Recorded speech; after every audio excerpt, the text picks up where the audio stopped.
Dobrý deň susedia, moje meno je Tomáš Šoltés, som tu s Marekom Luciakom. V našej obci dlhodobo absentuje zberný dvor a my sa nachádzame pri zdravotnom stredisku, v ktorého areáli sa nachádza zberné miesto odpadu.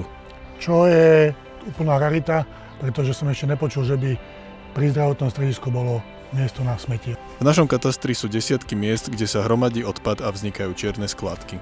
Odpad znečisťuje pôdu, môže predstavovať riziko pre podzemné vody a znižuje kvalitu života nás všetkých. Jednou z hlavných príčin tohto stavu je aj to, že v našej obci stále nemáme plnohodnotný zberný dvor. Zberný dvor je základná služba. Miesto, kde môžu obyvatelia legálne a bezpečne počas celého roka odovzdávať odpad. Okolité obce zberné dvory majú.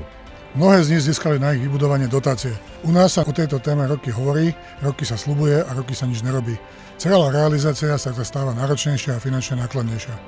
Priestor za zdravotným strediskom by pritom mohol slúžiť lepšie, napríklad ako parkovisko pre pacientov alebo ako menší komunitný priestor.